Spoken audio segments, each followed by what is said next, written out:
Hi, welcome to another episode of Straight Lions Talk. Today we're going to be talking about the Detroit Lions as usual, like we do here. That's what we do. We just talk strictly Detroit Lions football.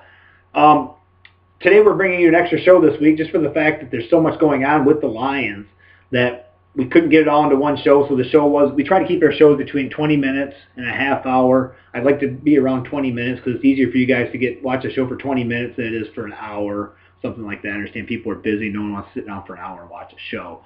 So we're going to, with all the stuff going on with the humiliating loss to Arizona and all the stuff going on with the coaching staff and the players and the benching of Stafford, we thought we wanted to bring you another show that really dug into the Calvin Johnson, Matt Stafford, Martin Mayhew, Joe Lombardi, and Jim Caldwell aspect of this team and what's going on and where we think it's going to go from here and some of the stuff that could happen in the off season. So we're just going to go ahead and do that today and hope you guys like it. As usual, I thank you guys a ton for all your retweets, for all your comments, for all your questions, everything you guys do, the new subscribers, the new people on Twitter. It's been great. It's been overwhelming. I encourage you, if you guys like this stuff, please send it out to your friends, family, whoever, Lions fans, if there's any left after the start of this season with such high expectations. So if you guys could please just keep sending that stuff out. It's great. It works out great for us. We get more subscribers. It's awesome. I really appreciate it. I really appreciate all the feedback. If you need to find us, we're at Twitter. It's at Straight Lions Talk.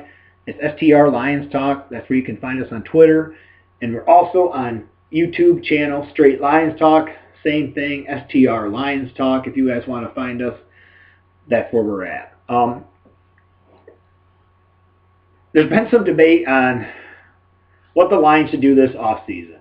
Matthew Stafford was recently benched for just a dismal performance against the Arizona Cardinals. He didn't have it. He made bad throws. The one to Tim Wright was a terrible throw, reminiscent of the one to Brandon Pettigrew. People can disagree with it. I understand the circumstances were different, but the fact of the matter is the throws were almost identical to each other. Those balls need to be out in front of the receiver so they could run and go get it. I'd rather see him miss long with that pass than miss short. It's something Stafford's always struggled with since he's been a Lion. He's not a great over-the-top thrower. To throw a ball up over the top of the defender, he likes to drill it in there. It's his MO. It's what he does. It'll be a long time before he probably gets away from that. But there's been talk what the Lions should do this offseason. And it's kind of funny now, and I think if you go back and watch our third show, we had a show that was Trade Calvin Johnson. Should the Lions trade Calvin Johnson? And that was one of the only shows I ever had thumbs down for out of the probably 10 or 12 shows we've done. It's the only one I've ever had. I had 3 thumbs down and probably more that people didn't even bother to put the thumbs down. They were so disgusted with. That the thought of trading Calvin Johnson was so insane that Matt Stafford couldn't produce without Calvin Johnson and everything like that. And Calvin Johnson's great. And I am with you guys. I think Calvin Johnson is great. He's my favorite Lion. I love the guy. He's done amazing things. He's up there in the record books with Randy Moss. He's right there with all the big-name guys. He's put up huge numbers, amazing games, had an amazing year a few years ago, almost going for 2,000 yards. But that was a few years ago. And what we were talking about was we're under the perception and under the what we like is we want to trade a guy a year early than a year late. That's what we like here. That's what we want the Lions to start doing. We don't want the Lions to hold on to these guys for so long and all the great memories and all the things they used to do and keep paying this huge money for performances they had in the past. We want to be like other organizations, and we want them to pay them for their performances going forward and what they project out to. Now, the Lions made a big mistake in signing Calvin Johnson with that huge contract. I didn't like it at the time, but at the time I didn't understand that they paid him the least amount of money at first, and now we're paying him the most amount of money at basically the end. And he's 30 years old this year, which people all of a sudden just noticed, as we mentioned in our video, that he's going to be 30 years old and that the Lions should consider trading him. And we were hoping that he'd be traded to the Oakland Raiders for their first-round pick, and we would acquire Amari Cooper, a receiver that, although is not as dynamic and physical as a physical being as Calvin Johnson and has all the measurables and the great athletic ability and the jumping ability and all the other great attributes Calvin Johnson has, the one thing Amari Cooper does great is he's a great route runner and he never slows down throughout his routes. That's what we like best about him. He's highly productive in college. And he's doing a very good job in the NFL now. That's what we were hoping would happen. Let someone else have that contract. His name was still big. He still had that aura of Megatron. He is not Megatron anymore. Everyone's saying it. He's a shell of, he's just a good receiver now. He's not Megatron. He doesn't play like Megatron. We don't use him like Megatron. We don't even try to get him downfield like we used to when it was the old Megatron. So that was our show, and we were just killed for it. And now all I hear is, should the Lions get rid of Calvin Johnson? And I said it last year. If he has the same exact year he had last year, misses the same amount of games, people are going to say it's time to get rid of Calvin Johnson. And the talk has started. But the problem is Calvin Johnson is due $24 million next year. He counts $24 million against the salary cap, if you can believe it. That is a tremendous amount of money. And the facts are, if we cut Calvin Johnson, we inherit probably $12 million of cap space, which is great. But the facts are, we have $12 to $11.5 million of dead money that accounts to our cap because of either trading Calvin Johnson or letting Calvin Johnson go. So that's an issue we've had in the past with all this dead money that's killing us. We're $9 million this year, $10 million in dead money this year from all the Rob Peter to pay Paul moves we had to make to be able to sign guys like Quinn and some other names, big name free agents to fill our roster out and be a little bit more of a productive organization and productive team, which those moves last year got us in the playoffs. But the facts are, we're still paying on some of Sue's money that we had to reallocate. We're paying on some of Calvin Johnson's money when we had to restructure some of his contracts, Matt Stafford's, all these people we had to restructure, and our cap is in a freaking mess. It's in a mess, and it's always in a mess, and it's going to be better next year. But the facts are, we cannot. I don't think we can trade Calvin Johnson. And if we do, we feel like we should trade Calvin Johnson right now. That's what we think. We think we should trade him as we're 0-5. He still has a little bit of name. People will say, oh, well, he's still Megatron. We can make him into Megatron again. If he went to the Patriots, if he went to the Cowboys, if he went to the Steelers, if he went to, heaven forbid, the Packers, which I don't think we'd ever trade him to the Packers because that just wouldn't happen, I hope. I'm sure Miami would take him. But those teams, if we could actually get a second-round pick for him, I think that would be great. Because everyone's going to say we should get rid of Stafford. We're going to talk about that in just a second. We here think Calvin Johnson should have been gone last year, thanked him for all of his contributions to the team, and we should have moved on to maybe a different style receiver for the future. Because I think it seems like those shifty small receivers, the Antonio Browns, the Brandon Cooks, those guys seem to be more effective than the big, huge playmaking receiver, the Randy Moss types of the past, the Calvin Johnsons. Those smaller, shifty receivers seem to be the player that's being more effective in the league, the Julian Edelmans and things of that nature. I'm not saying we were going to trade him for Julian Edelman, but I'm just saying we liked Calvin Johnson being traded in the preseason, or off-season, excuse me, and now it's coming to light that, hey, maybe we should consider moving on from Calvin, even though he's been great. It's just kind of funny. I just wanted to throw that out there. But if you guys want to watch it, watch our third video, Trade Calvin Johnson. We mentioned all this stuff in it. The other issue is Matt Stafford. That's the debate. Calvin or Stafford? Which one do we get rid of? Do we get rid of both? Everyone's saying we should ship Stafford to the side. He's done. 7 years. He's had his time. He's 27, 28. He doesn't get it. He's the same guy. He's interception prone. He's injury prone. He's a China doll before. All I'm going to say, guys, is if you guys think for one damn second Matt Stafford is not going to be a starting quarterback in the NFL, you're crazy. The Texans will jump on him so fast it won't even be funny. The Browns will jump on him so fast it won't even be funny. Teams like that will jump on Matthew Stafford just like that, and they will on Calvin Johnson too. But if you guys think there is an offensive coordinator out there that thinks he can fix him or thinks he can take his abilities, the things he does very, very well, which maybe aren't as many as Brady, which aren't as many as Peyton Manning, Drew Brees, Aaron Rodgers, he doesn't have that overall skill set that those guys have.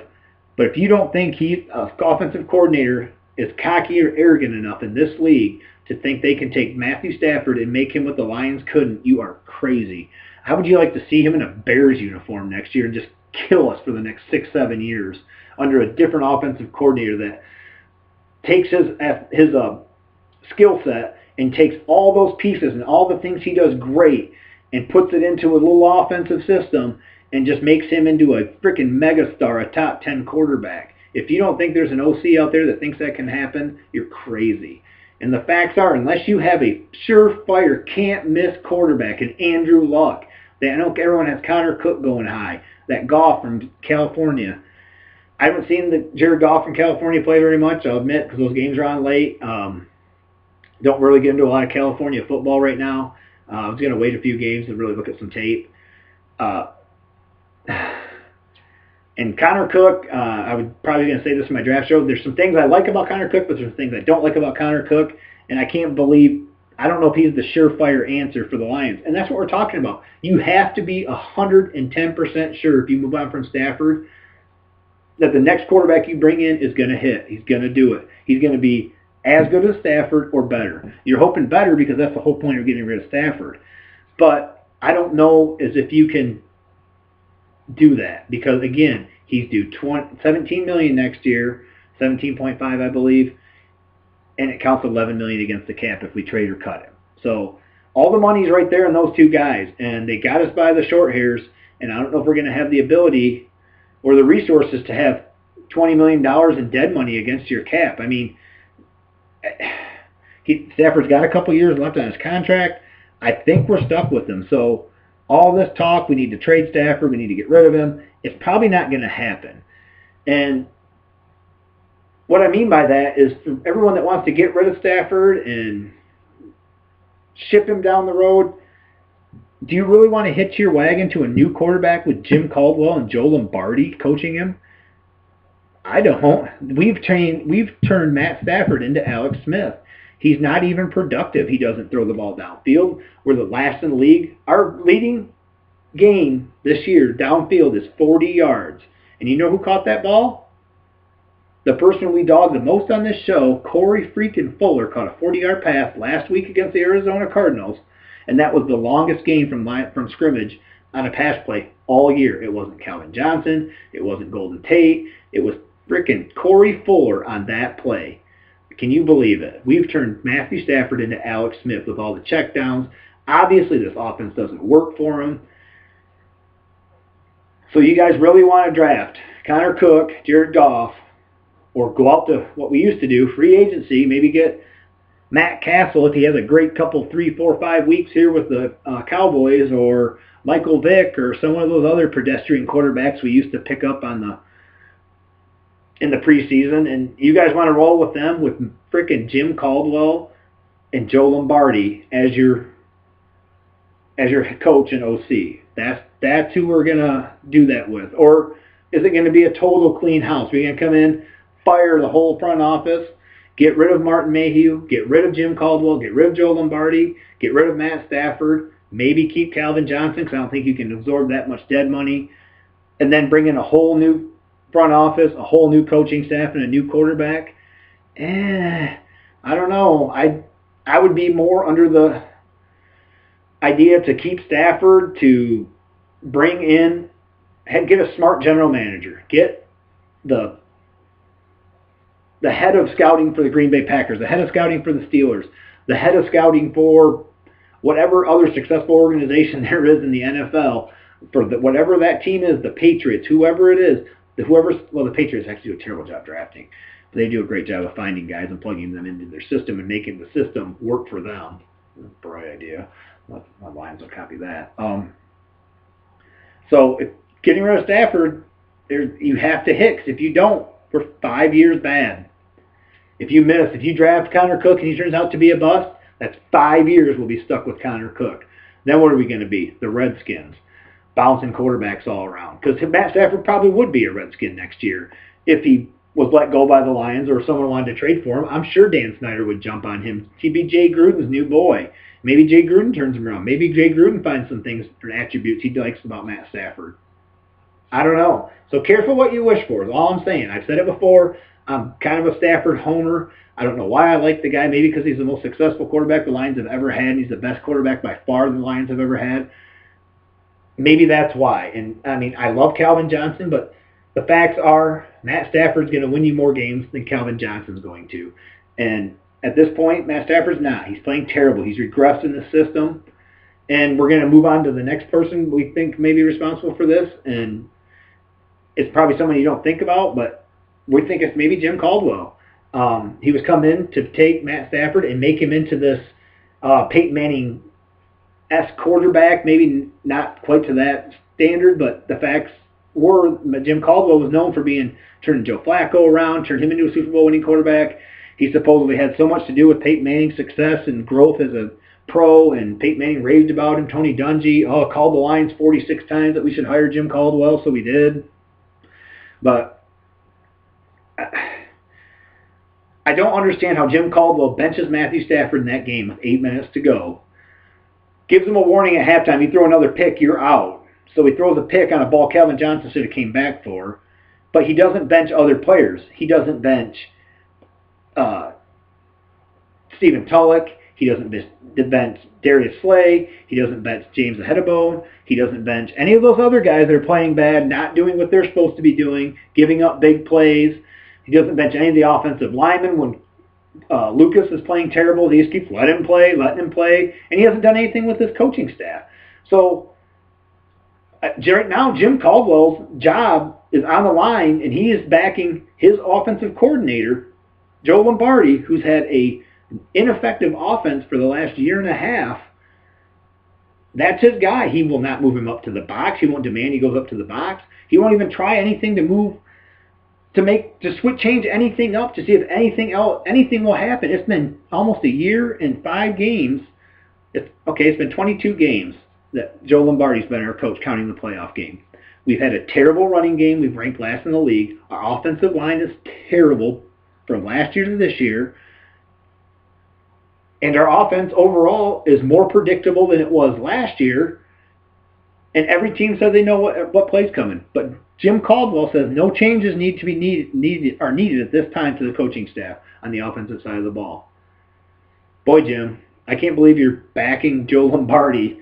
That's great to be loyal, and I understand you don't want to create panic within the organization because you're such an intelligent guy and all, and you read a lot of books. But the fact of the matter is, you have just put your flag on the Joe Lombardi ship, and you're saying, if he goes down, I go down. And I don't know if I would do that. Joe Lombardi, he's been a mess. We talked about it in our last video.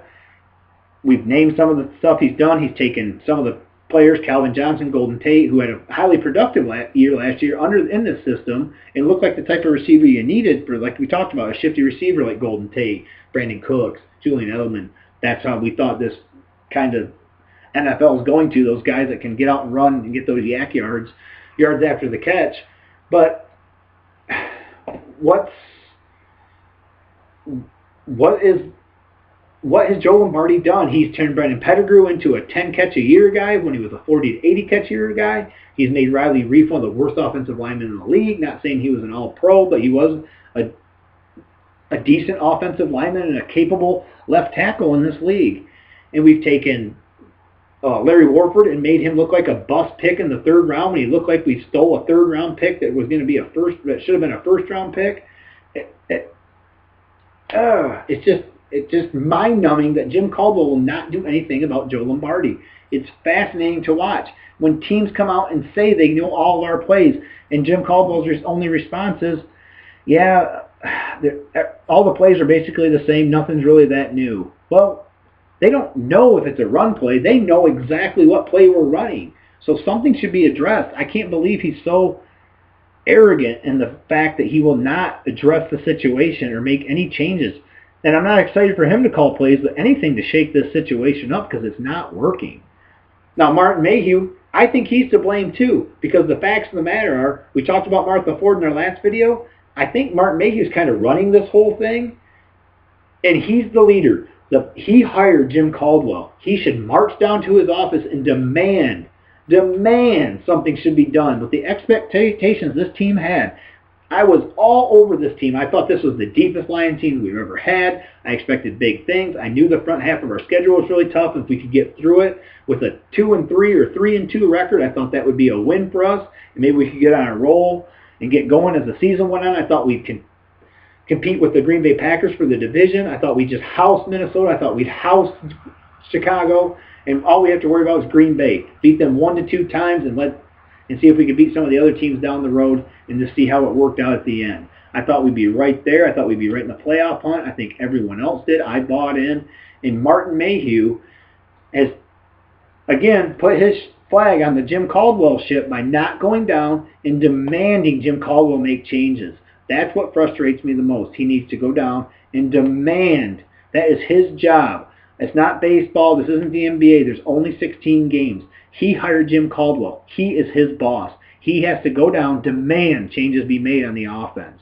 Demand Joe Lombardi either go to the box or some things get changed and simplified to make this work. We heard all offseason how Joe Lombardi didn't understand how to use Calvin Johnson last year, and he didn't understand how to get other guys open. That's something I've preached and preached for years, is we have Calvin Johnson and no other receivers are running wide open throughout the field. It fascinates me. You watch other teams and other organizations and their top receivers, and their top receivers are running wide open across the middle, wide open downfield, beating coverage. And when they start double-teaming him, it leaves everyone else wide open. It fascinates me. The Lions cannot do that with Calvin Johnson as a receiver. It's one of my knocks against him. He doesn't seem to make the other receivers better with him being on the field. Golden Tate actually shined when Calvin Johnson wasn't there last year. He didn't excel until he left for those 3 or 4 games. That's when Golden Tate broke out and was having huge games. So, like we said, we get rid of Calvin. We keep Stafford. Jim Caldwell needs to go. You're back in Joe Lombardi. Joe Lombardi admits, hey, I don't know what to do with Calvin Johnson. I don't know what to do here. Jim Caldwell said we were close. Does anyone think we're close? This is going bad and going bad fast. It's a dismal season. Martin Mayhew has made some terrible picks in the last few years in the sense that a lot of them haven't worked out. I think the picks were right. We talked about in our last video. So I can't really blame him for the pick. I liked the picks when he made them. I understood why he was making them. This season, we addressed the offensive line. We addressed the fullback position that we never use. We addressed the offensive line again through on trading. We drafted Amir Abdullah. And then we drafted Alex Carter in the 3rd round. Made no freaking sense. And I don't know where Martin Mayhew's going with this team. I thought last year was his worst draft. I just don't know what is going on with Mayhew, and he's not going down to talk to Jim Caldwell and demand a better performance, demand that Joe Lombardi do something. It utterly fascinates me. He's going to go down with Joe Lombardi and Jim Caldwell, and it will be his demise. If this team goes 0-8, 0-9, maybe Junior gets in, maybe he goes in and cleans house. I doubt it'll happen during the season. But we have a late bye week this year, so maybe Caldwell gets fired then if we're for whatever, and we put Terrell Austin in charge to see what he can do. I mean, me and some of my buddies were joking around. Could Jim Harbaugh come and coach for maybe 3 days a week, the Lions, and then go and coach Michigan also? But I think I really think he'd be more effective coaching 3 days a week with the Lions than the time Jim Caldwell spends with the team. I think the offense would be better. I think the team would be better overall. He could coach the Michigan Wolverines on Saturday and coach us on Sunday. Works for me. I'd pay him any amount of money to do that at this point as a stopgap coach for the rest of the season. But ultimately, why don't we give Terrell Austin a shot? If we don't have a win by the bye week, I believe Jim Caldwell will be fired, and I think we'll move Terrell Austin into the head coaching position to see if he can bring a spark to the team. And maybe that'll give him a springboard to maybe get another job with another team. And by that time, we'll fire Mayhew and we'll bring in a new coaching staff. That's ultimately where we think this is going. I do think Calvin Johnson will be back next year because he's due too much dead money. It was just our suggestion to maybe get rid of Calvin Johnson, but we've seen a resurgence of Larry Fitzgerald and Bruce Arians. Can the Lions find a Bruce Arians for Matt Stafford? That's the question. Will they have that capability? Do they need to go out and get... Now, my pick would be for GM would be whoever the head scouting coordinator is for the Green Bay Packers. That's who I would go get to be the GM of the Detroit Lions. That's who I would pick as the next GM for the Lions. That guy. The Packers seem to draft very well. They build from within. They hardly miss on picks. They know exactly what they want to do in every situation, whether it's a new coaching hire or what. Their coaches are there for a long time. They run an aggressive style on the field, and it seems like they run an aggressive style off the field. Not so much in free agency, but they re-sign all their own players. So that's where we think this is going. This is where we hope it goes. Maybe as a new GM, someone maybe from the Packers organization to run this thing. You know, their head scout, like I said. But this is our prediction. We think Martin Mayhew, Jim Caldwell, and his whole staff will be fired. We're going to clean house. We're going to kind of gut the roster. And I believe Matt Stafford's going to be there. I don't think we're going to give up on Matt Stafford. He's 7 years in. I understand that. He's due a lot of money. He hasn't been great. But getting rid of Matt Stafford would not benefit the Lions at this point. So we think him and Calvin will both be back because they're building blocks. They really are. And I like Calvin Johnson. But I don't feel that the Lions at this point are going to give up on Matt Stafford. I think they're going to give up on the coaching staff because, like I said, who do you want? Do you want the coaching staff or Matt Stafford? As bad as Stafford's been, I think you'll really pick Matt Stafford. Hey, thanks for joining us. I'll see you guys next week. Hopefully the Lions win against the Bears. We'll see. But I'll see you guys next week. Thanks for watching.